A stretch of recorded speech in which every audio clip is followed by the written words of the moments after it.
Welcome back to another episode of Table Talk, y'all. They say two is a company and three is a crowd, and what a crowd we have here today. I'm Myles. Joining me today, your usual other podcast co-host here. That is going to be Austin, and our new member joining us, listener of the show and friend of ours, that's going to be Zach. Hello. And so, we're here today because we just recently played through a campaign. I think we talked about it on one of the previous podcasts, Austin, about doing a sort of arcane. Is it called Arcane Unbounded or Unearthed Arcana? Unearthed Arcana. I always get the two confused. Campaign where we played as sort of the villainous roles characters. So I generated up a sort of one-shot based in the Warcraft, loosely based in the Warcraft 3 universe, and I treated these two gentlemen to a session where everybody got to be villains. And so we're going to talk a little bit today about that experience. I think I'll open it to the floor if anybody wants to talk about some of their thoughts about the system, or kind of run through what the campaign is, just so I'm not the only one talking here for a long time. So, Austin, Zach, whoever wants to jump in here. Yeah, I'll go.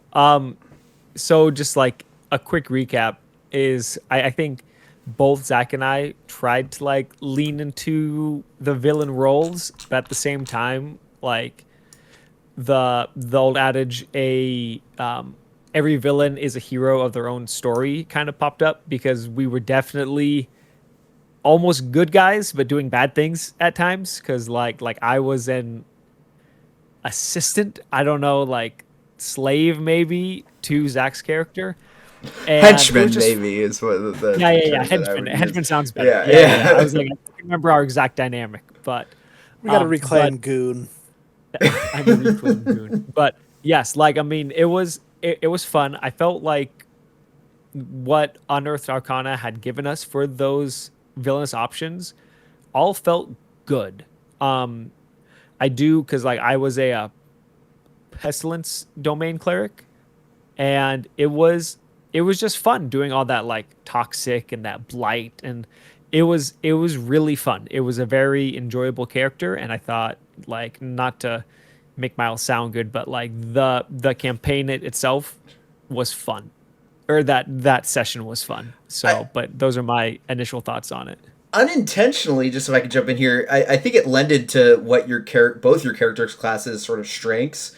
Zach, less to kind of the sort of lich roles that you took on, and I'll let you sort of speak to that a little bit in a second. But definitely like the stink aura from the Pestilence Cleric and the exploding corpses, which when you think about it, the exploding corpses thing, like there's going to be a lot of corpses in a D&D campaign. That's going to be an ability that's going to proc pretty consistently. Yep. But Zach, for you, the lightning bolt kind of, the enemies ending up to like getting caught underneath of it, and that one spell kind of consistently. Right.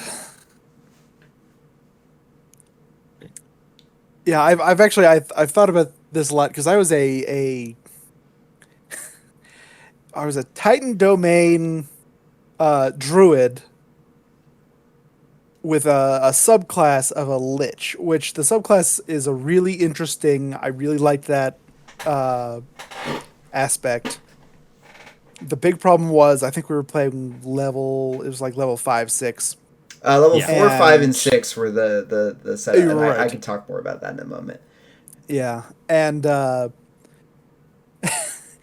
as a druid, at level 6, you learn Call Lightning, which is just a damage dealer, and as long as you can keep concentration on it, it lasts for like a minute or something, or like it's a minute or 10 rounds, or whatever. Mm-hmm. And the damage output for Call Lightning is ridiculous, which is great, except for it did kind of overshadow the rest of the class. I think we talked about this a little bit earlier, but had I been a lower level or a higher level, where the damage output would have been more advantageous to be like in my Titan form and like grabbing people's souls when they died and then chucking them and just I think one of the subclasses was like you grow two heads and then that's just you because you're huge and you've got two heads and it's very various Godzilla versus monster whatever. uh Because for those who aren't in the know, the Titanus class kind of has like a big insect. They can be a big right. monster, kind of like a furry beast of some kind. Like it doesn't really go into great Yeah. description of that. And then like a big aquatic form as well, I think was the Yeah. other kind of one. Yeah. And they all have like a lot of great kind of wild shape like extras to them. But I think one of the things was they didn't really unlock in an interesting way to outdo spell damage, especially once you were level 6. Mm-hmm. Past like they were just so far higher in the level, so it was just like the level that Zach was Right. playing didn't play off those really well. But I think the soul siphon from the Lich was working incredibly well. That was Yes. working very well because then you'd steal someone's soul and then you got to add like a certain amount of damage output to whatever spell you were using. So it was like, okay, well, this is a soul infused lightning bolt. Fuck you guys. Right, Basically. and to So- sort of explaining the scenario just for the listener, not to get into the Warcraft 3 stuff because it's not as important, but it was sort of like a bunch of different companies within this sort of what's the word I'm looking at? I want to say tremulous, but sort of this About like, yeah. like tense alliance. Like they're not quite allies, but just like in the moment they're allies. And there were 3 factions or 3 different groups, and 2 groups were kind of like not so buddy together, and then the third group was like my DMPC and then our 2 player characters here.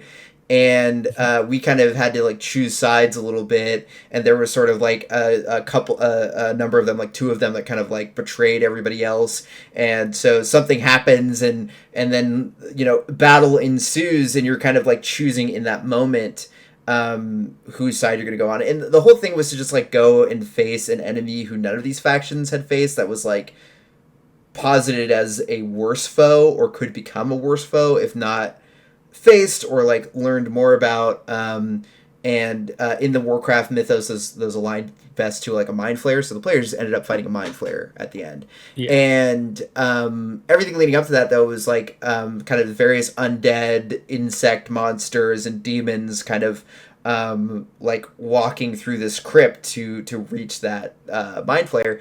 And I think both players like did some phenomenal role play. I thought the role play was really great for like extremely great for as far as a one shot is concerned, because I felt like you guys both really leaned into like who your characters were and tried to connect that to the world as much, because there was another Lich, and so Zach did like a lot of great like, there was a lot of questions asked my way of like how much prestige can I gain by like getting rid of this other Lich, right? Which was really an interesting intrigue to kind of play into. So, well, just to dovetail off that, Zach, do you want to talk about that a little bit? Oh yeah. Honestly, the role play is always going to be my favorite part of any TTRPG. It's just it's the ex theater kid in me. But yeah, the Lich and the kind of kowtowing that I did at the beginning, because obviously she was a higher level Lich than I. She was I think she's almost a full-fledged Lich, or she had her like soul jar all set up. Right. And Yeah, my it was close. character at level 6, you don't get your soul jar until like level 12 or something like that. Right. But Yeah. you have so it was very much me being like, oh, it's how could I be more like you, and very like kind of throwing my lot behind her, while also being like, all right, so like if she fucking dies in this little adventure, what happened? Like, am I gonna get blamed for that? Is that a chance for me to move up? Like, what's the Yeah. shtick here? And it was very fun to be like, oh, I can pay compliment to this higher being Lich, while also absolutely pulling a villainous shtick and just being like, yeah, if I have the chance, I'm gonna push this bitch off a cliff or whatever. Yeah. I think it honestly it worked out for my character very well because I think at the end of the session she ended up dying without me having to do anything. So I was like, oh great, I don't have to do. I just get to stand over here and no problems. No, I don't get the blame. I just get to be like, oh yeah, I tried my best. Oh. Oh, she did. I think distinctively there was like a moment where you could have done something about it, like a little bit. Like you could have like tried to angle yourself in a way like was protective of her. And I think the faceless, the mind flayer, like immediately gravitated over to where she was for whatever reason. And you were just kind of like, well, let's just stay back here and see what happens. I'll just hang over here and you know. Whoops. What happens is in a round or two? I don't know. Distraction. Oh no. Oh, she's dead. It's a shame. Ah, shucks. Well, and just important to paint the full picture here, kind of going into the relationships of the characters at the start of the session. Let's talk a little bit about Robert, right? Oh, Robert. Because I think Austin's character really surprised us because we had no idea what. Right. Yeah, so I'll talk about Robert. So my character's name was Robert, and he was like a goody two shoes, kind of like missionary type vibes, just very much like, hi guys, my name's Robert, and I'm here to do some bad stuff today. Very Mormon missionary, really, specifically, like the tie, the nice, and it really like played into that. And that I'm like, yeah, I'm a henchman to Zach, and I'm gonna do this and that for him, and like I was just so like cheerio to be bad that like it was kind of interesting to have him like as a cleric, but also have him not be a good cleric, right? Have him kind of have a little bit of evilness to him, and I don't know. It was just really fun to have him because you know everyone would be like, I'm evil, I'm this, I'm like, I'm Robert. Like, how are you guys? Like, just very much like in your face, trying to ask you questions about your religion and whatnot. You're like, no, I'm good. He's like, no, but I want to convert you. And yeah, it was really fun to kind of play off of everyone else's characters with that. So it was fun. I really thought that the true charm of Robert was like, you paint him as a henchman off the back. And so nobody else is kind of posturing against Robert. So when Robert says the insane thing where he's just very friendly and whatever, everyone's like, oh, this is just a quirk of some henchman, like who like they don't look into that too much. And so like our kind of group, as far as it fit into the whole scheme of things, was just kind of like, gosh, I hope nobody like looks at us too closely, because we understand the pecking order, but we don't really align to that, because my character, RM, was kind of like a once honorable like warrior, right? So he was also on the like honor train with that in that way. So it was like, oh, like these guys have proven themselves to be honorable, kind of in like our pregame kind of before the characters are presented to the scenario. They had all met up, and Arik Aram was kind of their guide, like to this crypt. And at least the story that I painted for myself in my head was like, he's like, oh, these are all right guys, and we're just, right, like, yeah. I distinctly remember being like, okay, so I like Arik Aram. Mm-hmm. I'm gonna go ahead and be like, all right, we're gonna save him. There was a point when we were on like web bridges, and I was like, okay, I could absolutely cut this bridge, and maybe have some decent damage. Oh, but Eric's on that bridge. Nah, okay, well, we'll pick something else. Yeah. And I distinctly remember with Robert, it was very much because Robert, I feel like, did like tactically more damage than my character did, just by using all of his like pestilence abilities and stuff. So it was very amusing to be like, oh no, I'm like, ooh, the Lich Druid. They all think I'm in charge for some ungodly reason. Hey, Robert, could you fucking deal with that guy? And then like, "I'm Robert on turns it." around, and Robert's like, absolutely, turns around and just obliterates the other guy. And I feel like that was very like, it's a good trope that I enjoy of like oh, everyone's underestimating this character who is oops Mhm. acts actually the more powerful character. Yeah. He's just like not even a nice guy, but he's just so unassuming when he's not, Mhm. being absolutely terrifying. Yeah, because I feel like that first combat shakes out and there's a pretty clear alliance because I think there was still like two other guys who were alive. And it's kind of like, okay, like Hmm. we're the five guys who are left. We don't have beef with each other, so we're gonna like keep going. Because Yeah. I don't know that it read too much in the session, but there was clearly a betrayal with like the Paladin Death Knight character and Right. kind of the Mhm. big demon, like they were in cahoots in some way. But then also they had convinced kind of the other like bug guy, who I kind of viewed as a native of this area, kind of wanted to like reclaim Hmm. it, and so like his beef was Yeah. like, actually, I'm not really aligned with anyone, but like I don't like any of these guys except for Arakaram because we're the only two natives of this region. Hmm. And Yeah. everybody else is kind of like an invading force that we've been forced to ally with for various different reasons. So I thought when the big betrayal on the web bridge like kind of broke out, it was interesting to see that. But to my original point, all those five guys who were left, I don't think any of them were so like um, uh, whatever about Robert going forward, right? Right. They were all kind of giving Robert the side eye of like, what just happened? Right. Like he was incredibly capable just a Hmm. moment ago. Like, yeah. So I thought that was It's really, it's a good Robert. vibe. yeah. Robert And, is a good vibe. and so I don't know that I have much more to say about the one shot specifically, personally. Um, I don't think so either. Like I thought as far as us trying out what was in the playtest and us kind of exploring, how to maximize that.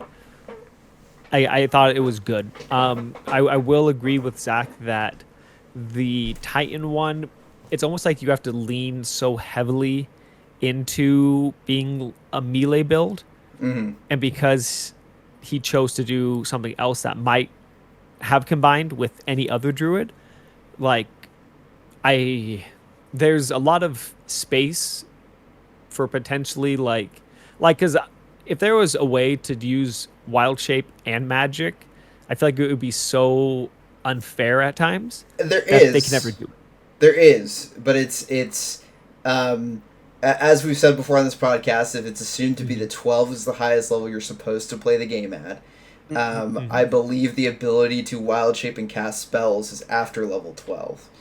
Hmm. Um, Well, and the logically, I don't know if that's the level 12, like if it's a feat or if it's a uh, something like that. But it's not a feat, but it's a level. Like those don't really have names, but you know when you level up and you kind of get like a named feature, it's not a oh, feat, but it's okay. kind of like a, Yeah, and it's literally it's a just, class.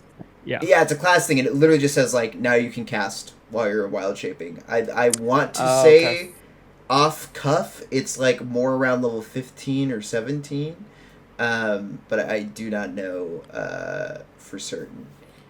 Um, Right. Well, I know like for at least concentration spells, sometimes you can get away with being like, okay, I cast a concentration spell and then I wild shape. As long as I don't get hit too hard, I can keep concentration. So I could keep potentially casting the concentration spell while in wild shape.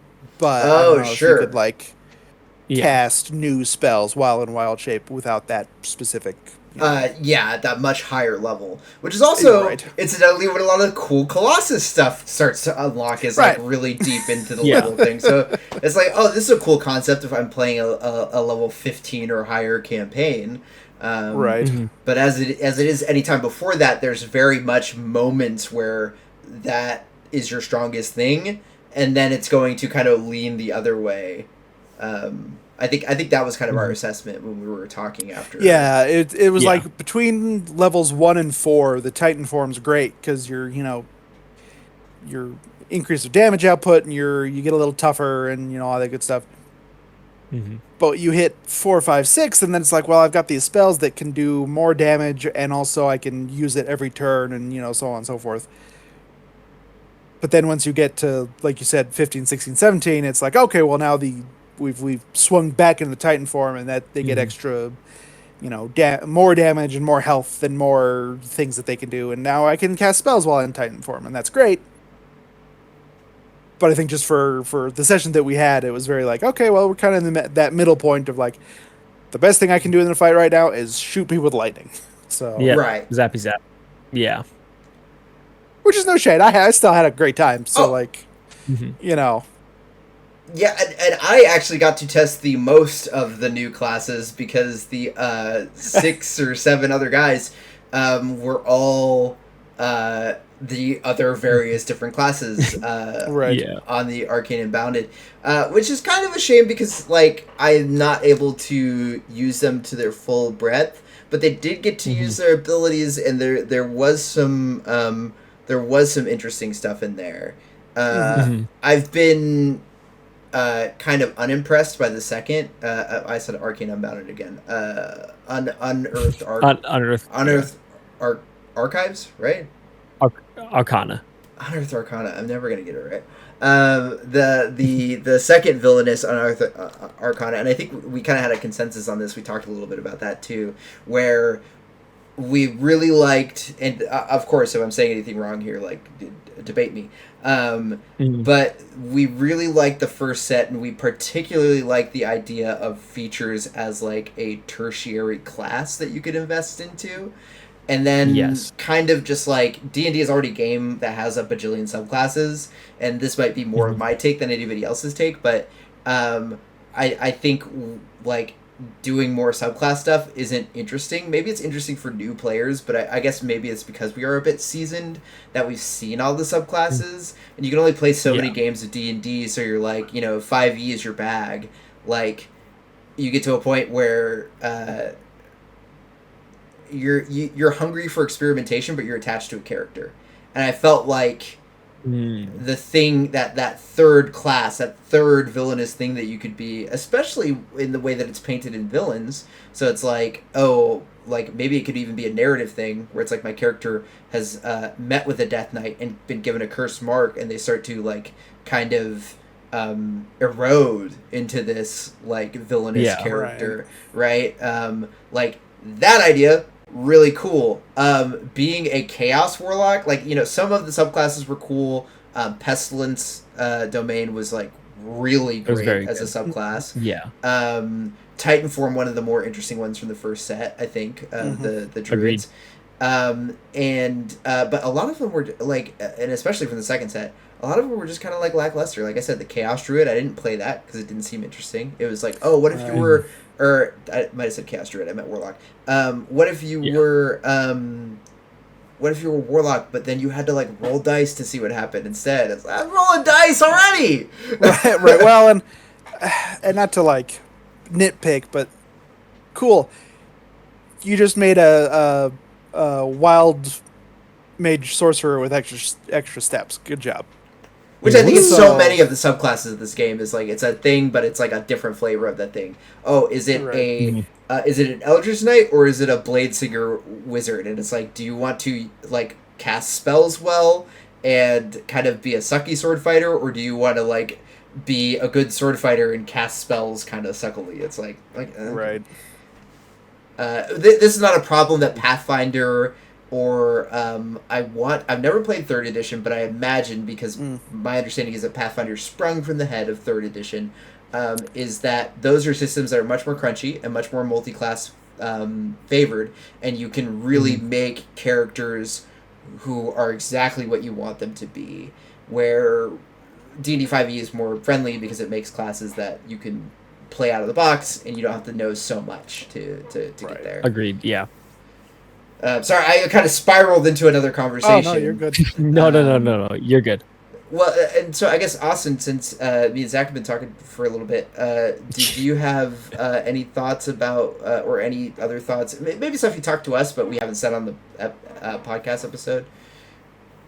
As In far as regards to the like classes. yeah, I thought they all felt fun and good. I'm gonna agree with you guys like two part of the way as far as like the feat journeys like being better or not better than classes, but that's kind of like almost what we need now to create new things.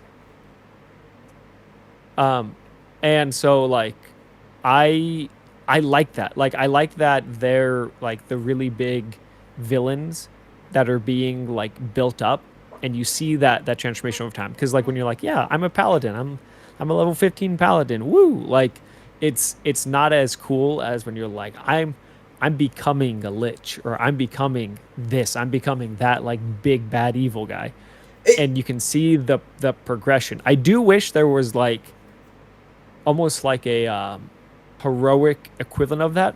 That's not just your classes, but like you're becoming a celestial. You're becoming like I don't want to say becoming a oh, god because that's kind of a pretty standard trope, common. but like a way to have the opposite side of that, you know, like but I do agree with you guys that that might be the next big thing that comes out in D&D like proper. So I'm just like curious to see what happens with the future with that if that all makes sense. It does, and I think I just want to say that it also adds the opportunity to be like an anti-hero. Like, you don't necessarily need it to be like corrupted in an absolutely evil way, but you start dipping into the powers of a Death Knight because your character is in a dark place and that power is necessary. You know, not full Sith, but definitely like, you know, Mhm. drawing on those powers to reach your own ends. Very anti-hero. I think. Yeah. Well, oh, sorry, Zach, go ahead. Oh no, please. No, I was gonna say like I do like that at each feat opportunity you have to like keep taking that feat. So you can't like take all these OP other ones, but like you almost have to continue down that path. And if you choose not to, you can also like not. You know, it's like I almost became a lich and I pulled back and I decided not to. Like I think that's a cool little like maybe unintended aspect of it Hmm. that that you can turn your back on that, which I think is really cool. I agree with that. No, absolutely. I think. I think what this kind of sub again not subclass but almost subclass Hmm. uh, set has that really works for it is especially for the types of players that we are specifically, Hmm. who we like a good story. Yeah. And I Hmm. feel like the feats and the subclasses, for lack of a better term, feel more like story beats than just, oh, I leveled up. I'm gonna take this ranger feat because I dipped into ranger one time, and I'm gonna take this, whatever. This feels Hmm. more like, oh, I'm part of a story, and I am being rewarded for, going down this story's path with the lich, sure, with the pestilence, so on and so forth.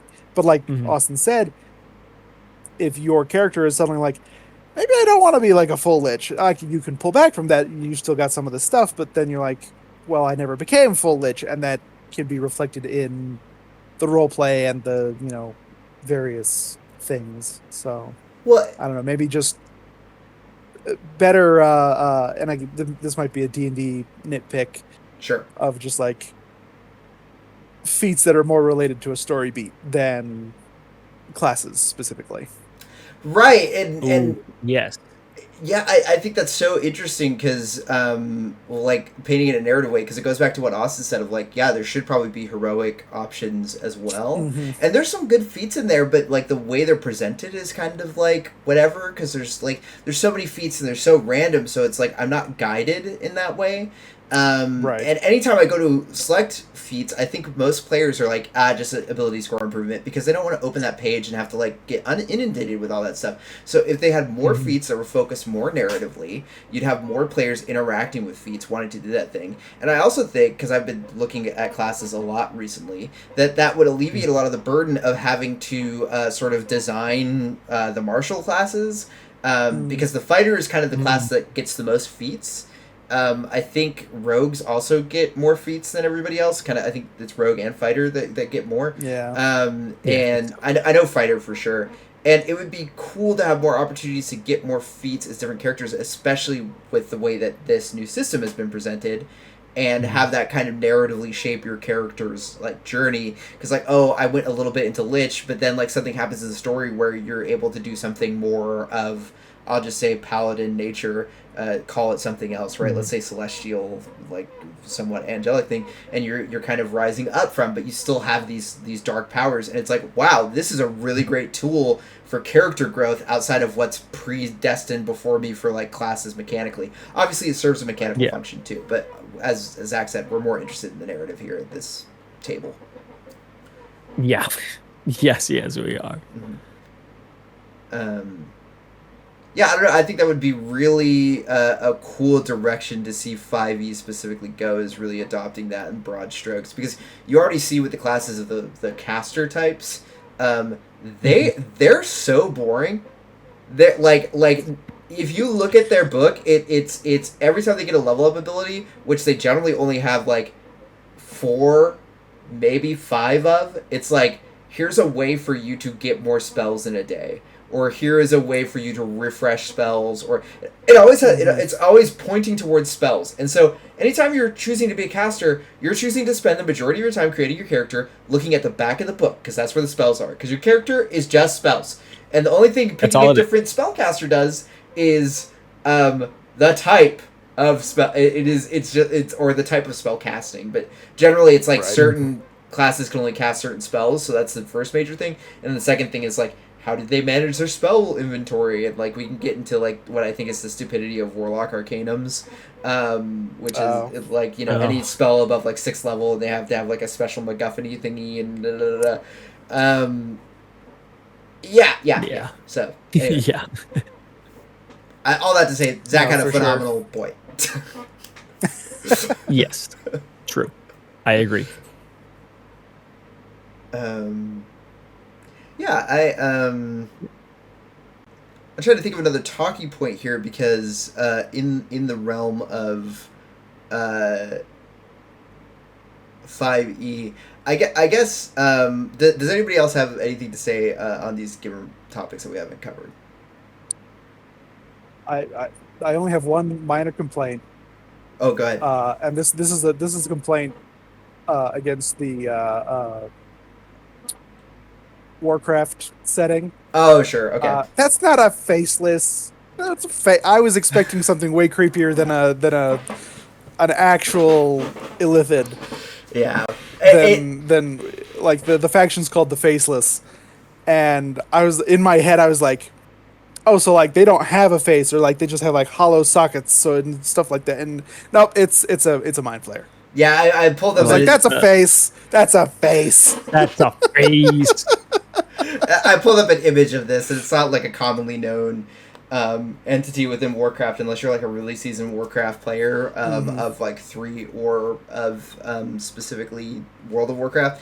But yeah, it is like, you look at a picture of this, it's like a big squid guy, and so it's like, I don't know enough myself to know if it's supposed to like be mind based. They service the old gods, who are kind of more like psychokinetic in the Warcraft setting. So knowing that, I was kind of like, okay, I should just run a mind flayer, because I think that's what the Faceless is. And if anyone watched this podcast outside of our friend group, that would be relevant. So, you know, in case somebody finds this podcast, then you know, I just wanted to say my piece on that.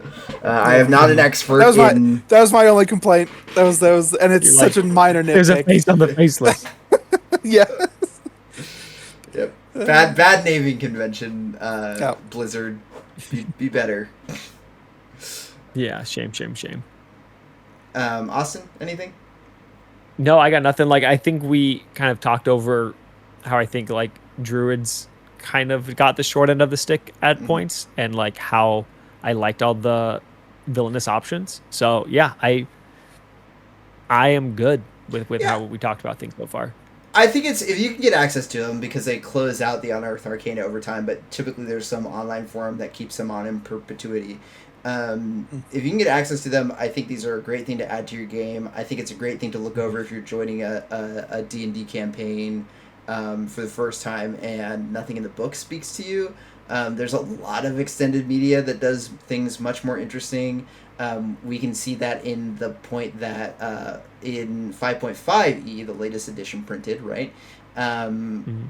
The thing that sticks out to me the most when I look in that book is that Toll the Dead is a cantrip within that book, which in the previous version of the Player's Handbook, Toll the Dead was not in there because it didn't get released until Xanathar's Guide to Everything, if I recall correctly. Mhm. Oh, And it's such a beloved spell because, and this is a thing I have about spells. We're going to talk about spells a little bit, I guess, if you guys don't mind. yeah, please. No, yeah, I don't.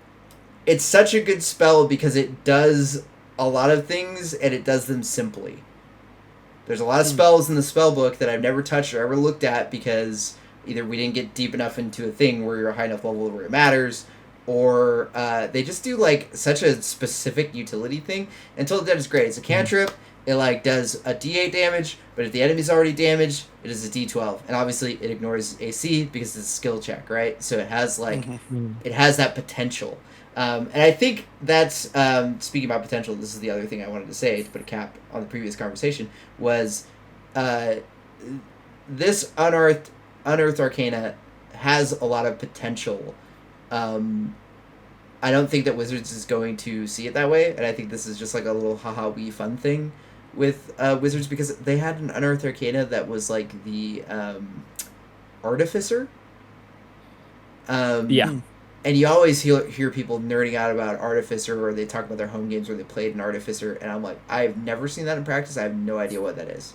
But people love it, right? But I've never seen it like officially adopted in any of the stuff. So I'm kind of like, that's where I don't think Wizards, but I think if they were to, the villainous stuff, the first thing, the feats thing, if they were to implement that, then there could be something really interesting in the identity space of tabletop games because I feel like 5e is kind of losing its identity. What is 5e's identity?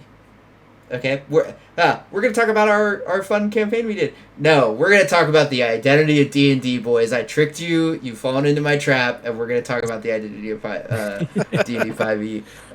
It's that thing that came after 3.5. Well, 4. There was a D&D. Nobody talks about 4. No one talks about 4. Yeah, we don't talk about. Everyone agrees that 4 was the actual worst. I heard a really interesting thing about apparently 4 and why it is the worst, and I'll say it very briefly, is because 4 was designed after video games because video games were becoming very popular at the time, and so they were trying to make a system that worked like a video game. That does work. It's tabletop, right? Yeah. Ironically, you can do the opposite, as proven by Baldur's Gate and Deliverance and stuff. You can turn a tabletop into a video game. It's Divinity? a lot. Divinity. Yeah. Oh, I said Deliverance. That's the other layer. Divinity. Yeah. But it's a lot harder to turn a video game into a tabletop. Yeah. I have a really quick, nuanced opinion about Divinity as well. Okay. Because it kind of refutes the statement that you just made, Zach, because I used to agree with you. I used to think that, like, you can make a good video game out of D&D.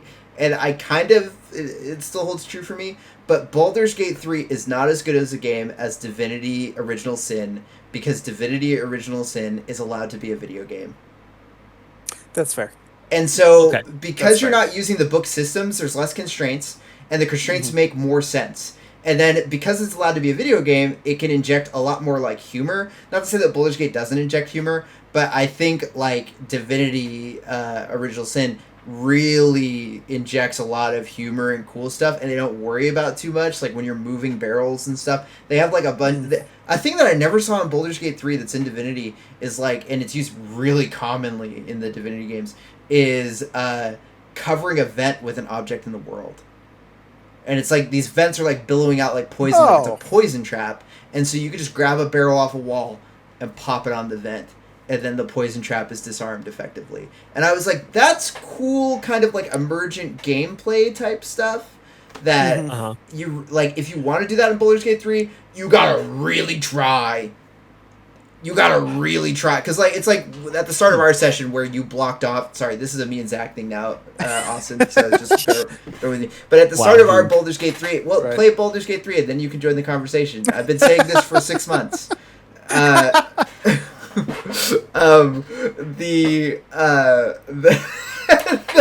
thing was, we were at the very beginning. You want to get this like fire sword from this cool demon, and Zach like went back and blocked off a door with crates, right? So that there's real big chests that you can just block this doorway off with.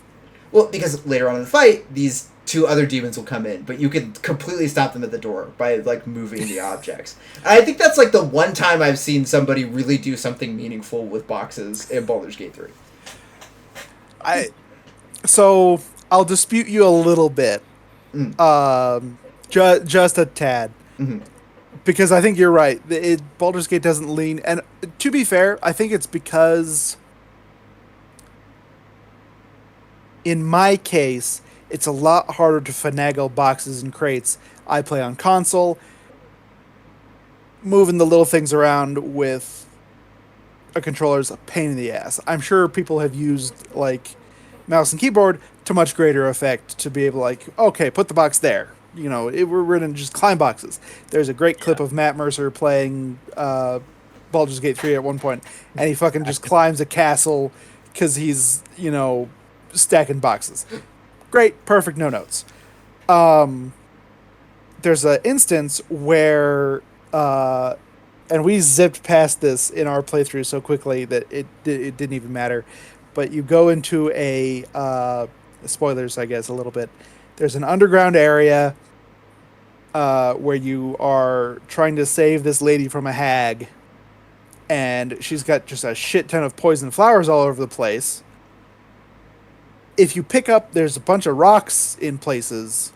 If you pick up rocks and you can throw the rocks at the flowers, it'll like pressure plate the flowers, and it'll stop the poison traps.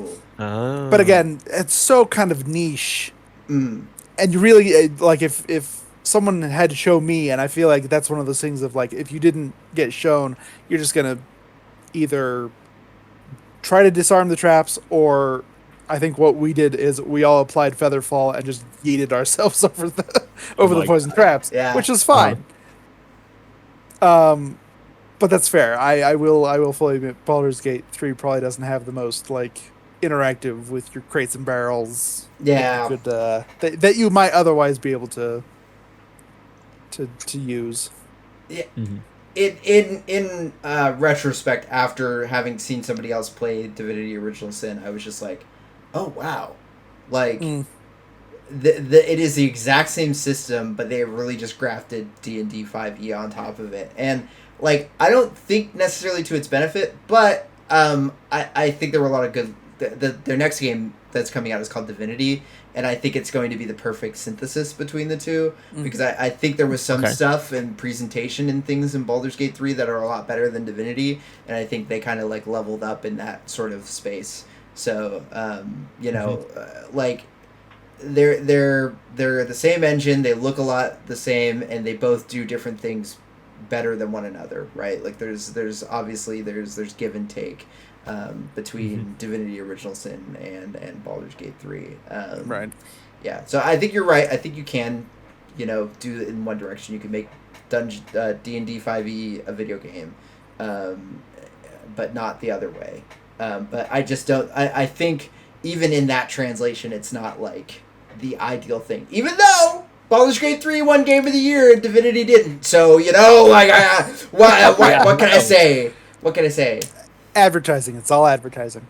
Yeah, well, they did a lot more storytelling in Baldur's Gate 3, and it fair. didn't have Yeah. to be D&D 5e for them to do good storytelling. Right. Yeah. This is true of any game system. Back when we used to do, and I want to give Austin a chance to talk because I'm trying to think of a talking point to get Austin. Avoid No, no, no, Baldur's no, Gate no. as You're much fine. as You're fine. You're possible. fine. Well, what I was about to say was Austin and I used to do this show, and I had like a little segment towards the end called Corner Pocket, right? And I'm seeing a lot more when you're watching YouTube D&D content and you're not watching like actual plays. Eventually, you'll exhaust everything, and then people will start talking about other tabletop role playing games. And when we did Corner Pocket before, I believe Austin was like really in the summer of his life of buying third party stuff for 5e. Like he had like backed a bunch of Kickstarter stuff and stuff like that. And so he's sharing some of these documents with me. They're really cool. It's really interesting for me to read a lot of discourse online, and what I've been seeing a lot more is there's this game called Girls Frame, which I haven't been able to check out yet, but it sounds so interesting for what it provides narratively and sort of the setting. It's very Armored Core 6, Fires of Rubicon, but like a little bit more sapphic, which is so awesome. And that's why it's called Girls Frame, because like the idea is like one player is sort of the guy in the chair, and the other player is like the operator who is doing. I don't know how much of that other player becomes like a support function, like for combat. Like I don't. Like, again, I haven't read the module, so I don't understand the combat.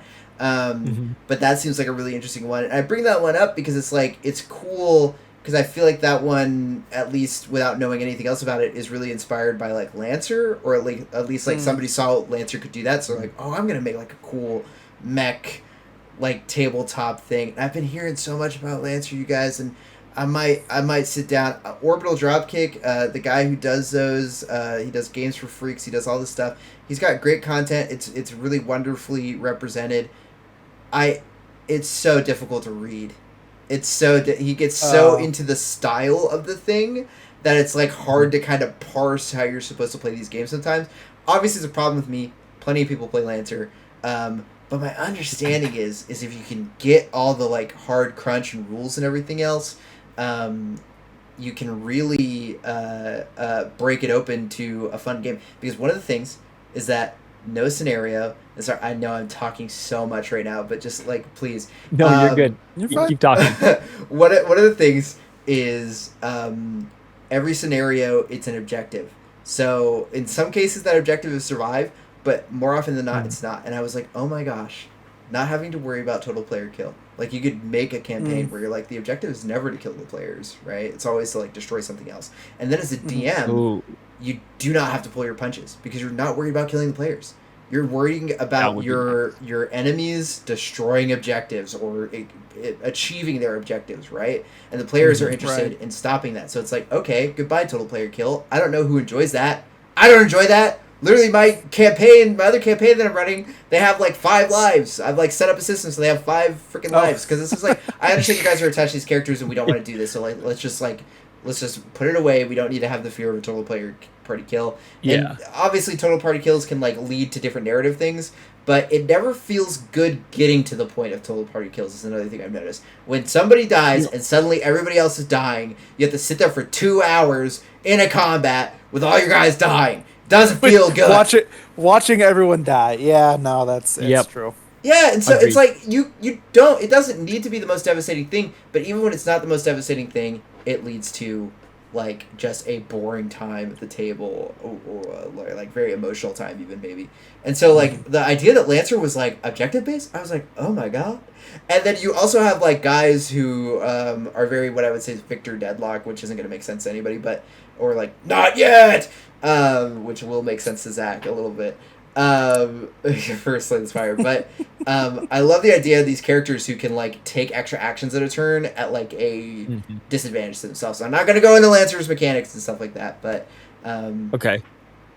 yeah, I've just thrown a lot of things at you guys. It's totally random. The point of all this was like my original point: D&D 5e needs to evolve and get its own identity because all these other systems are coming up and offering really cool experiences for tabletop.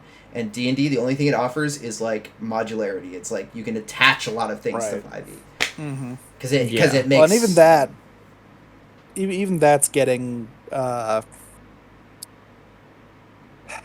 don't want to say attacked because that's not quite the right term, but it's getting the modularity is unfortunately not an identity. Yeah. And I can think of at least 2 other systems that do modularity pretty well. Both of them, ironically, from Dimension 20 or Critical Role. Critical Role's system that they came out with to supplement themselves. Oh, okay, their supplement. Yeah. The Daggerheart, I think. Yeah, I thought we were going to talk about Daggerheart, baby. Yeah, Daggerheart. Daggerheart. I feel like could easily be like, yeah, we could run this modular. Yeah, hey, look at it. This is not sponsored. Not sponsored. Please reach out to Myles if you want to he will absolutely sell. No, I'm kidding. I'm not going to blur that in post either. I don't care. Who cares? I mean, we said Daggerheart like 8 times, so have fun bleeping that too. Yeah, just bleep that completely. But no, so like Daggerheart, I feel like could be modular pretty well. Yep. And then also, Dimension 20 has been using a system for at least, I think it's at least 5 or 6 campaigns now, called Kids on Bikes. Oh, yeah. Which is also, it's just like, cool, here's a system of how you roll dice. Go. Here you can choose any setting. They've played in, I think they started it in like a totally not Harry Potter system, their Misfits and Magics campaign, and then they did one that was like Jumanji, but instead of getting sucked into a board game or a video game, they got sucked into action movies. Oh my God, it was very Last Action Hero. Action Hero. So everyone was like a stereotype of like, oh, here's the big kingpin guy and here's this guy. But they all had, various dice rolls. And the Kids on Bikes system's doing great for that sort of thing. So I think you're right, Myles. If D&D wants to stay competitive and have, outside of just, we call it Dungeons and Dragons because that's what we've always called it. Right. Then 5e definitely needs a new thing, better identity. Yeah, it needs a better identity. This is why you come to play this game. It is the premier fantasy thing, and it is so close to like withering itself away to not being the premier fantasy thing. It's going to take one other good fantasy system. I don't think it's Daggerheart, guys. Like Daggerheart has its own issues. We just tried to get a sponsor. What are you doing? I think Daggerheart is asking the right question. It's the opening shots, and somebody else is going to look at the in-between with them and going to be like, I got it. And they're going to kill D&D. Unless. Yeah. And I'm not rooting necessarily for Wizards of the Coast for 5e, but like, unless they do, like, I think that would be a really big, like, selling point is like, hey, we added these new feats, and the feats like help you do character growth, and it's like, whoa, that's like a, because like with Daggerheart, what's the big thing that like when I look into the system, I'm honestly I'm quite bored a bit. There's some things it simplifies, there's some things it overcomplicates, and but when I hear about the duality dice, every time I hear about the duality dice, gentlemen, I'm thinking like, that sounds pretty good. That sounds. Yeah, I understand its current implementation. It has a lot of issues, but it's like the idea has a lot of potential. All right, so for the people who haven't dived deep into Daggerheart, duality dice? Yeah, I'll explain this in the briefest amount because I really want Austin to talk for a long time when I'm done saying this. But Austin, say anything. Austin, are you okay? Are they keeping you hostage?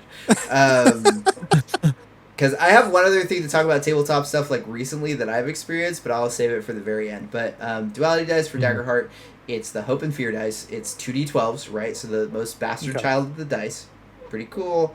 And the idea is, and which is also kind of inherently the issue with it, is because, like, you either have to do very few rolls with this, or you have to do many. But it replaces sort of the skill check, which is the normal thing.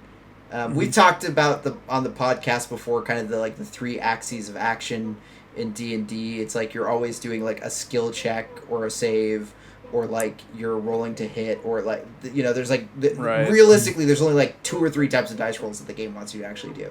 And so the skill check in I know I'm beating around the bush. In Daggerheart, it's either hope and fear. When you roll both, it's that value. That value is rolled against the DC, right? So let's say you rolled like a 6 and a 4 and the DC was 9, then you succeed, right? One dice is one color, the other is another. Typically it's yellow and purple, I think. And so like the yellow is the hope dice and the purple is the fear dice, right? And so every time a player rolls and hope is higher, it changes the action and how it works, right? So if I roll a success with hope, then it's like a success plus. And then there's a resource associated with it, which is like, I think the resource is where it gets carried away, because I think that interaction right there is enough. But the resource is like the player can then spend it to do abilities and stuff like that. And then like a success with fear is like, you succeeded, but now the DM has been given a point to like make things bad for you later on, right? And it also shapes the action. So like don't even think about the currency part, but like it shapes the action itself. So it is a fun way to inject even more narrative into the play, because when I roll a success with fear, then it might, it's like, oh, there's like kind of this like foreboding, like or something they did.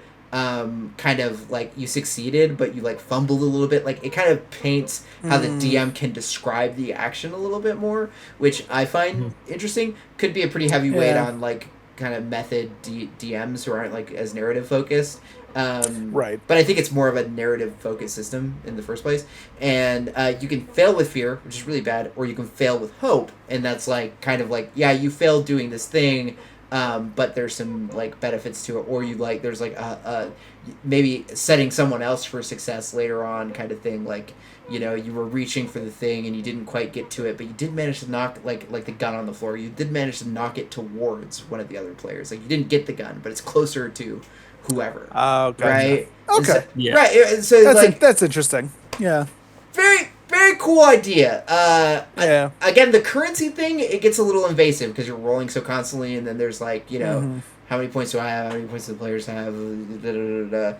And I've heard recently that the combat in that system is kind of like, it doesn't introduce enough friction. Like I guess you don't track movement in Daggerheart. Oh. I don't know. I haven't read enough. I own the book, but I need to read more of it to know. But interesting. which I think is crazy, because like even in our one shot, I was having difficulty doing Theater of the Mind. Theater of the Mind, You're right. Yeah. Theater of the Mind hard. It's so hard. Yeah. You Austin, gotta have a dynamic brain jump. well, and Austin has a lot of experience doing Theater of the Mind. I played in one of his campaigns, and we did a little Theater of the Mind because there were like 7 people at the table. Oh, they're so. Oh yeah. So like, I don't know. I'm a big proponent of, or sorry, I'm really for like theater of the mind if you have big groups, just because organizing them all can be difficult. But at the same time, like, not knowing where everybody stands is so tough. Like so I almost lean more towards like having a set, whatever you have to do to have something like in front of you so that you can move things around, because it can be such a mess sometimes. And like, not to talk bad on people, but like, if you can't, like, if your brain doesn't work like that and you can't like imagine where things are on a board or are relative to something else, and you need to see it, it's like you have no opportunity to do theater of the mind. So like, as much as I love it, I almost lean towards more having like a physical thing to look at. It's like, oh, okay, I'm 10 feet away exactly. Oh, I'm like actually 50 feet away and I have to do this instead. And it's just so much easier if you can like physically see and like count how far away you are. So that's my thoughts on that for sure. I think you can get lost in the board too. I Yes. think when like players stress too much about the distance between things, but I think on the other side of the coin, like you can, if not having it, you get into these weird situations because there were a couple times during our game where you guys were like, "How far are you?" And I literally just made a grid on like table on Drive just to be like, "You're here. This is where you are positionally, so you know how far everyone is." Because there were so many once there's so many people, it's like, okay, what question do you ask the player? What's the nearest thing to me? If there's one enemy, it's so easy, but you know, once you get more, yeah, and when you have a bunch of players and they didn't start all standing right next to each other, you're all 30 feet from this guy, right? Well, when you say you're all 30 feet from this guy, the way that works on a grid, it doesn't. If there's 7 guys in a line, you can't all be the same distance right. from the guy. Yeah. Somebody's going to be 35 just because of, like, incidentally, like, that distance, right? But The guy in the back. you can make them believe that in Theater of the Mind. You can make them believe that they're all 30 feet away, right? But the moment you fuck up and somebody's like, no, I was 60, like, you know, I was actually 60 feet away from this guy because I remember. It's like, oh my God. Now we're there. Now we're having the argument. You know, because then you got to be like, oh, you either have to say, like, oh, yeah, you were. Or you have to be like, you lying at, you know, it just invites a lot of, like. you're like, my mind is better. My theory of the mind is stronger than yours. Right. Well, it always comes down to like, I'm the DM, and you know, this is what's gonna happen. Yeah. Okay. Yeah. So, sorry that was a lot of asides.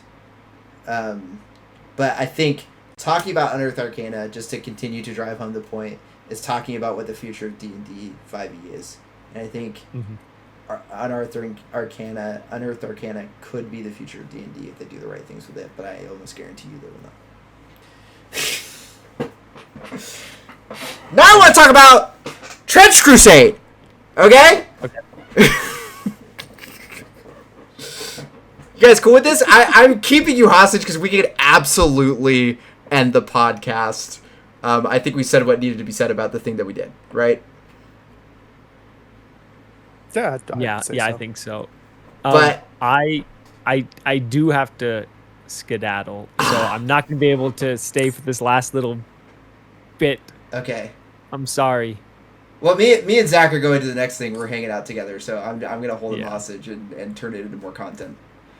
Okay, that is fine with me. Zach is a content machine, so. Okay, sorry about Myles. that, Austin. I should have been more aware. No. You're all good. You're all good. It's on me more so than on you. Okay, well, I guess we'll see you on the next podcast. Yeah, you sure will, and hopefully I finish Baldur's Gate by then, and we can play together. So. Right on. Okay, well, right. I gotta head out. See you Bye. guys. Bye. Okay, welcome to the next section of the podcast. All right, lay it on me. I don't know what you just said, but hit me with it. I've been wanting to talk about this, and I was going to do it on another podcast episode, but I can't wait 1 to 2 months. This podcast episode, I think, took us 3 months to make, right? I mean, summer months. Shit's going to happen. Yeah, and it didn't Continue. actually take us 3 months. It just, like, we did the campaign, and we did that pretty quick, and then it just, like, took us a long time for everyone's schedule to align. Because we wanted to have you on, and it's been great to have you on. Oh, thanks. I'm really hoping we get to have... It's been wonderful to be on. Yeah, I hope we have excuses to have you on again in the future, and I hope that like we get a chance to get Sean on here too, because Oh yeah, funny, you know, because he'll watch this and be like, wait, you know, I want to be on it, I want to talk about stuff, or maybe he'll be like, Myles just wouldn't shut up. could be both. Yeah, We'll probably be both. well, we don't normally script these, and we have a lot of stuff to talk about too, but Right. I'm just in a yappy mood today, I suppose. No, please. So Trench Crusade, it is a war game, okay? Okay. But I think it's doing the thing that all war games need to do to survive. Because D&D 5e was a war game initially. And I think that thing that it's doing, to give you more details, it was like a Kickstarter thing. Some dude was just making this art that looked like badass. It's just like a bunch of like the story is like this. There was this big church, and it got like overrun by heretics or something, and so now there's like a crusade to free the church from the heretics, and it's just World War One, but like they got like demons and stuff like that. Like that's like broad strokes. That is, and it's like it's so cool what they've kind of like derived from that source material. But mechanically, what it does is it's a base 2d6 dice system, and I've never been like a powered by the apocalypse like d6 only like lover. I kind of enjoy like having all kinds of weird dice and things of that nature. But what it does really well is it removes every single problem I have from playing war games. It introduces new ones. But if you've ever played a war game, or if you've ever gone to a shop to play a war game, the experience is I get to spend 3 to 6 hours getting my butt kicked. Maybe you win, but my experience was typically I get my butt kicked because I'm not a power gamer. Right. So like war games aren't for me. You gotta be a power gamer if you're getting your butt kicked, and it's just like very little happens, and it takes a long time for anything to happen on the board because in their infinite wisdom, Wizards of the Coast, or not Wizards of the Coast, Games Workshop, we're like, we're going to make this war game, and you're going to have legitimately 100 miniatures that you have to move in rounds of turns.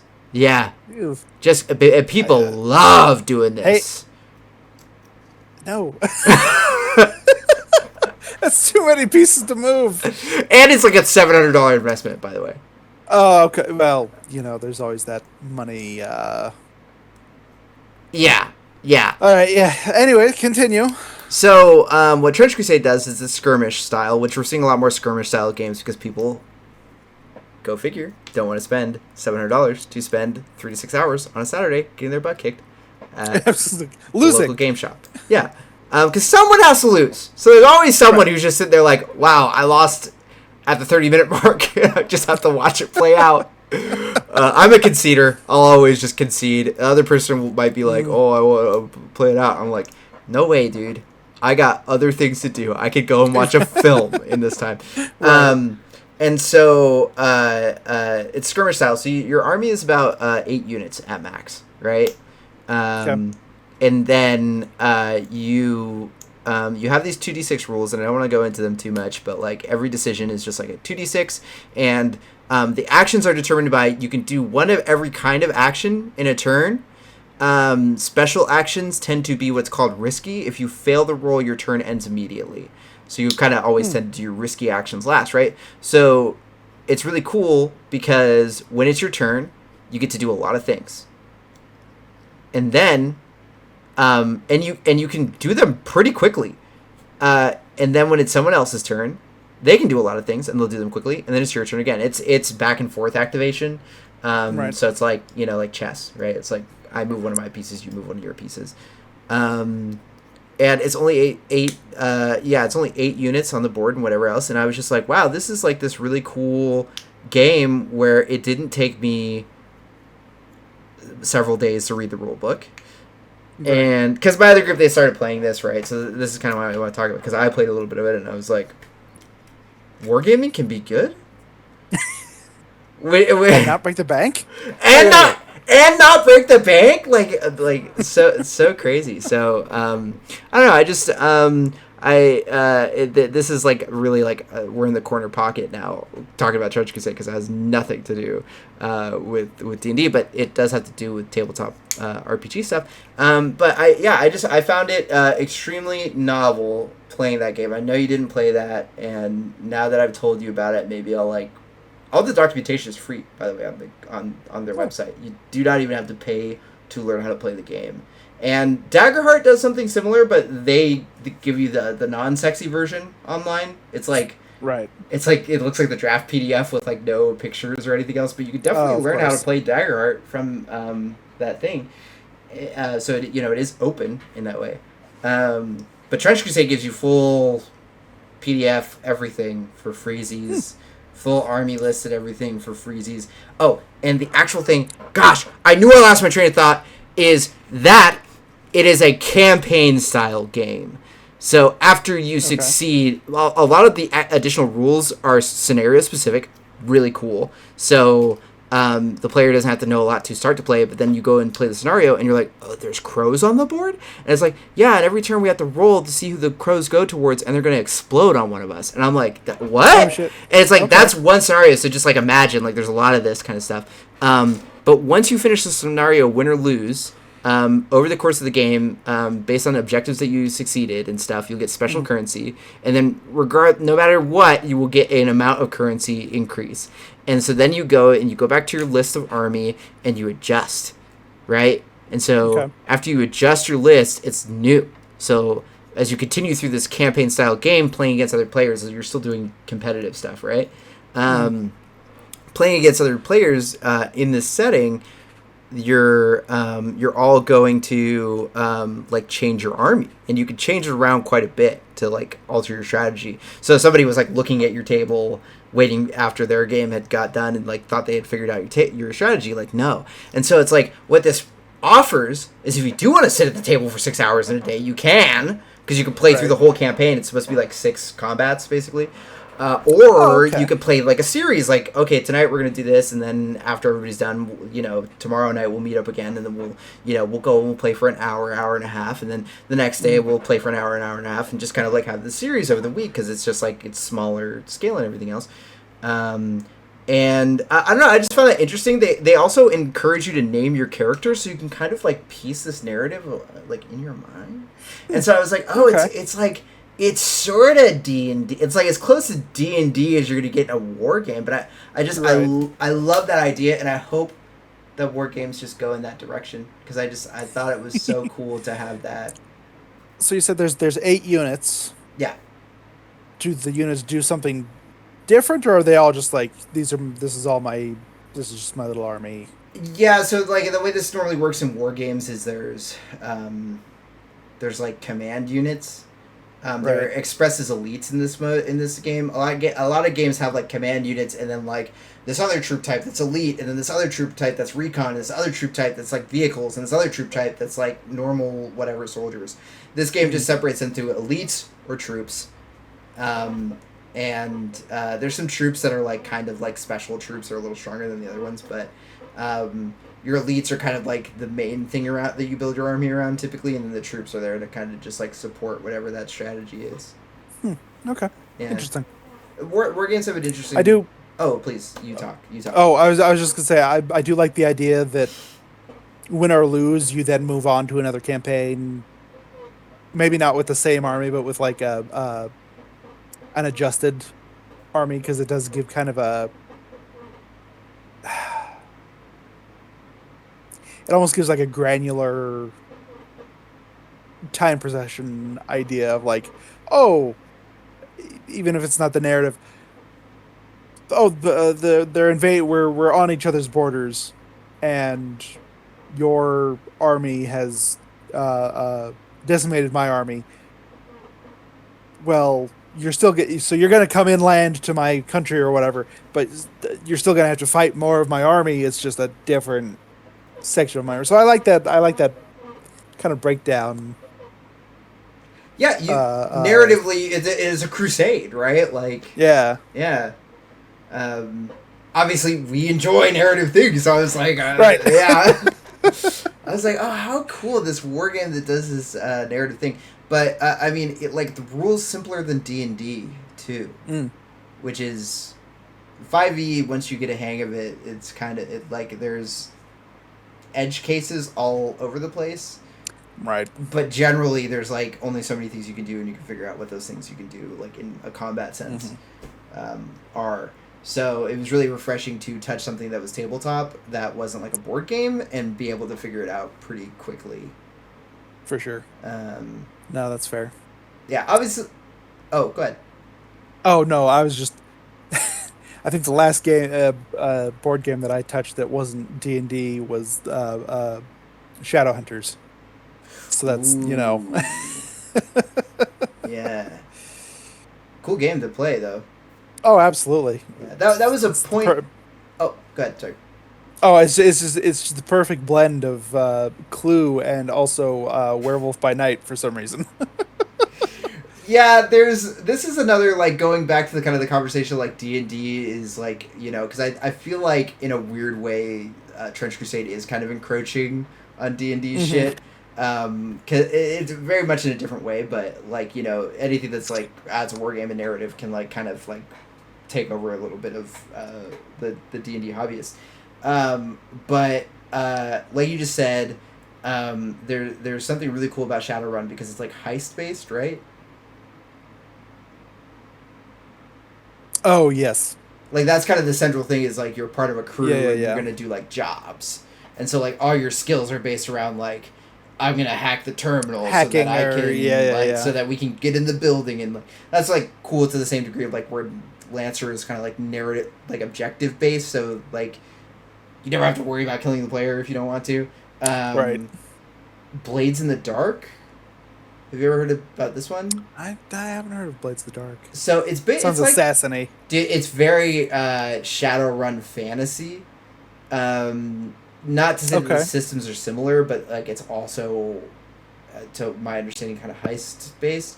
I never got really too into Blades in the Dark, but my understanding was that it has a system where you have flashbacks. So you have a currency for flashbacks, and whenever you get to a problem, instead of having to solve it, you can spend your flashback currency, and you can explain how you solved it in the past. How you know how to do the thing. Yeah, that's kind of fun. Right, or you could be like, it could be, you know, like they in TV they do that thing where it's like, okay, here's the plan, this is what we're gonna do, and then like you see them doing the thing, and you're always having that question like, are they doing this right now, or is this like what they're gonna try to do? Is this the hypothetical? Yeah. Yeah, and it's very much that where you could be like, okay, so here's what happened. I actually booby trapped this, and you explain how you came in the day before, and like you watched the guard schedules, and you did this thing, and like, and then it's like, okay, and then the door clicks open, and it's like, oh wow, you know, and everybody at the table is like, you know, it's Ocean's 11, the freaking. It's right. Yeah, so I always thought like that's such a that's a fun idea. Yeah. Yeah. I really like that idea. Yes. Yes. So especially for like a heist situation, because you're right. It's very Ocean's 11. That's like the, oh yeah, I came in yesterday and cased the joint and, you know, slipped a bomb into the, you know, mailman's bag or whatever, you know, whatever it was. That's pretty good. It's why like people online will always be like, please play anything but D&D 5e, because you like, right. Oh, honestly, because it's just really cool idea. Listen, some people would be like, play anything but D&D 5e. Me and my group were playing Pathfinder. Boring. Boring. It's like there's just so many cool games where they build themselves around like a cool idea, and I think that's right. Well, and I think that's definitely it's what I like to call baby's first D&D mistake. Is you got into D&D and then you were like, ooh, what if it was D&D but it was themed around this other thing? Mm-hmm. And if you do a little bit of digging, there's almost a guarantee that someone's made a system, or there's already an existing system that would be doing that theme much better than D&D. Oh, you want to play a political drama with some magic and shit? Cool. Here's Vampire the Masquerade. Go play that. Ooh. Oh, you want to play, you know, a cyborg where you're upgrading your systems and you've got computers and you're hacking shit? Cool. It's basically cyberpunk. Oh, yep. You want to play a heist but with magic? Cool. Here's Shadowrunners. Go wild. You want to play, gosh, there's a game system, I can't remember the name of it. You want to play Sailor Moon? Here's Sailor Moon. Here's a system that I cannot remember the name. It'll drive me nuts, but I know it's like you get Sailor Moon powers, but also you can put your points into being a Sailor Moon scout, or you can put your powers into having a mech, and you're like, cool, done. And so baby's first mistake in D&D is trying to make D&D not be D&D because they want to play a different theme, which is great. Mm-hmm. I feel like people just get scared of, well, I already know all these complicated rules to D&D. We'll just tweak it a little here and there, and it's kind of the same thing. When in reality, it would be so much simpler and more fun to pick up this other system. But it's a fair point what you just said. Like people like It is. Yeah, because I like sometimes I'm like, oh, I really just want to play 5e because like I spent so much time learning. Right. I don't want to learn another book's worth of rules. Yeah. I love the idea of another. Oh, go ahead. Oh no, please. No, you. Okay. I think that's why I've gravitated. I really enjoy the kids on bikes system so much. Yeah. For those at home that don't know what kids on bikes system is, basically it's freeform D&D. You can really kind of put it to any theme you want, but instead of having stats, you assign you still got stats, but you don't have like a stat score. You assign a dice to your stat. Oh, they did this for Gladlands. Yes, that's the system. Okay, yep. okay. So you assign a dice to your stat, and then when someone says, "Oh, give me a strength roll," the DC is, 7. Depending on how you've built your character, well, you've assigned your D4 as your strength dice, so you can make it because there's a system feature where if you roll the max or the highest number on that dice, they say it explodes and you get to roll it again. So you can still you might be able to make it. You probably won't because you're rolling a D4. Whereas someone else, I assigned a D20 to my strength stat, so yeah, I have a higher chance of getting being that 7 or whatever. And I just feel like that's a more interesting, or not interesting, but it's a very, very simplified version that can be easily tweaked to do any theme, because like you said, Gladlands and Misfits and Magic and so on and so forth. Right, but it has that requisite amount of crunch that Brennan Lee Mulligan enjoys. It does. Right, because I was gonna ask how it compares to the Fate system, but I think I understand that it's as broadly usable as the Fate system, and you might not know what the Fate system is if you don't know what it is at home. It's like a universal system. It kind of just gives points to different things, and generally it's considered to be very if you must have a system, it's kind of, it leaves something to be desired.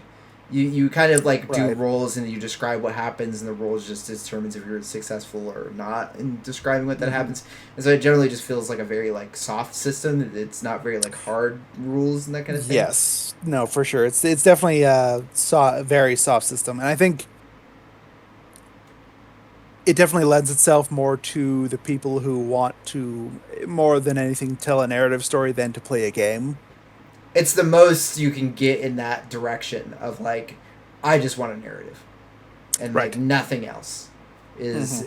You would go and play the Fate system, where I think Kids on Bikes is much better because it still has that crunch and that coolness, but you can apply it to, because it's used for Dimension 20. It's Dimension 20 is anthology D&D. They've had 20 different campaign settings. Oh, at least. Yeah, and Candyland was a theme setting. Oh, Candyland, the Candyland theme? Yeah. Man, Brennan was like, "Hey, what if Candyland but Game of Thrones? Fuck you." So cool. Yeah. He always has these two ideas. You're just no way. It's like that that thing where they talked about give me 2 ideas and I'll write a book about it, and then they wrote that Pokemon Roman Legion book, right? Have you ever heard this story? And then I have.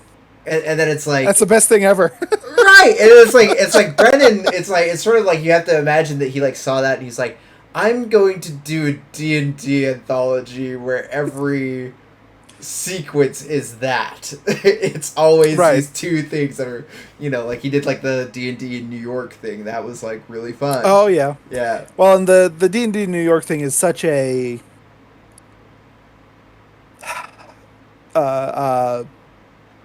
stereotypical in 2 points, because wow, you're set in New York City. Wow, wow. Really breaking the mold there on that one. But also the the hidden world. Ooh, magic is, it's the hidden world of magic, and people, it's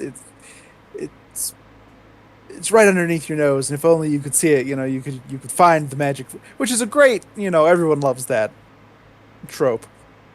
But yeah, he definitely was like, what if I just fully went wild in New York City and was like, we're just gonna throw magic here. It'll be great. Don't worry about it. Yeah, there's And it is. It's fantastic. there's magic, but it's the most contextual it's ever been. Because when you say like the first thing that you said, I'm imagining like Ella Enchanted, I think was the name of the film, where like the princess Yeah. just like shows up in New York. It might not have been Ella Enchanted, but it was No. Ella Enchanted is the Anne Hathaway one. You're thinking of just Enchanted, where she falls through the sewer and pops out and is like, in the ball gown, and But she's keeps just like bringing in little New York. pieces of. Yeah. Yeah. Yeah. Wait, we're saying she keeps bringing what? Oh, she keeps bringing like little pieces of like weird fairy tale magic with her, because she's like starts singing, and like fucking pigeons and rats and shit start cleaning the apartment. But they're But just then actual. everyone else is like, but they're actual just rodent, like nasty rodents, but they're still cleaning, and that's what's important. And then the main guy breaks in and is like, oh god, and this, my apartment is covered in rats and cockroaches all of a sudden in New York City, and it's like, oh, the realism hits back in. So there's a yeah. flavor of that in the New York Dimension 20, right? Because it's like Yes. it's very much like, oh, this is still New York. Like it's still nasty, and like everybody's talking with the Boston accent, even though it's like Right. this guy's like, I'm the Ratomancer. Like it's like Right, oh, okay. I'm the rat guy.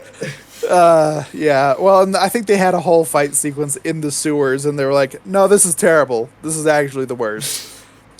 Yeah, it's not Dark Alliance or any Dungeons and Dragons type sewer where it's like, oh, it's like it's just water. It's like Right. no, this it's is just gray water. No, this is it's this is New York City's sewage. No, but for DMs like Brennan, who very much lean more to the narrative, I feel like Kids on Bikes is definitely a good I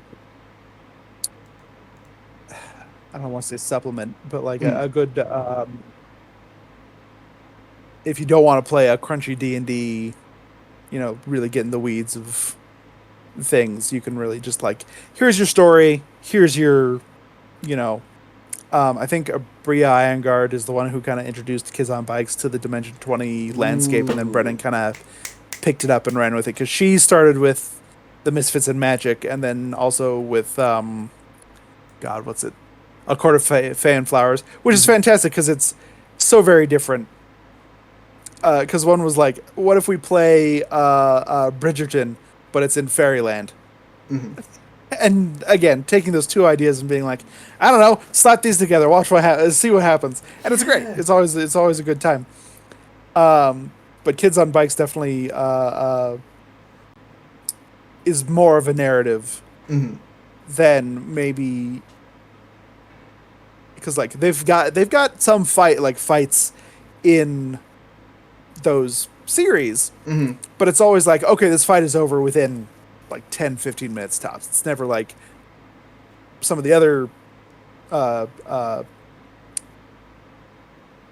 series where they're playing D&D. Oh gosh. And it's like, okay, here's the hour and a half episode of them playing D&D, of them playing like the combat. Well, that's the New York one, which right? is totally It's not fine. Kids on You're Bikes. right. Yeah. Yes. So an hour of the episode edited down is just all combat. Yep. Yeah. Which is fine, which is great if you're really more of a combat player. Absolutely, D&D is decent. Yep. I think it all just really, the system you want to play, you should really look at what theme you want to play. Yeah. And if you want to play a high fantasy, cool, D&D, go for it, blah, blah. If you want to play, and it literally, go back in the podcast, we've already said all these names, go play one of those. Yeah, you gotta shop around a little bit. Yeah, for sure. One comment before we go here, because we're coming up on time. I like to personally think that D&D 5th edition is kind of the center of like you get a little narrative, you get a little combat, and like both parts are equally crunchy. I don't think many would agree with me, particularly like the Pathfinder and third edition old school gamers, but that's how I see the world, and it's like, fate is all the way on the far side of the narrative section of that like cross intersection, and I think like Kids on Bikes to me would probably be like halfway between the two, somewhere in the middle. Yeah, for sure. Okay. Yeah, because all those systems we mentioned kind of run the gamut run the gamut of that spectrum, right? Of like there's either more crunch or there's more like narrative, and that seems to be the dividing line in a lot of these games is which thing do you want? Mm-hmm. And I think that's currently the problem of bringing it back around to Dungeons and Dragons 5.5 or whatever, that they just don't have an identity. They don't know what they want to be. They want to try to prescribe to everybody, but in prescribing to everybody, they're prescribing to nobody. Yeah. Wow, Zach, that was a powerful statement. That was really powerful. I'm taking a marketing class right now, and that's like literally the thing we're talking about is like marketing right now is built on a niche, but D&D was born in a time where it was mass market appeal. Even though I think like we can all agree that, Satanic Panic era, like D&D was a niche. Right. No, for sure. Somewhere in there they became the thing, and they're leaning on being the thing, and they're not the thing anymore. They exist within a larger market of niche. So, yep. Yeah. So, well, I think that is such a great pin, like, kind of thing to leave off on. So, thank you so much for joining us this week, Zach. Oh, thank you for having me. Yeah, it was a blast having you on the podcast, even though I think we rambled for, a good 45 minutes of it. But that's... Next time we'll let Austin talk.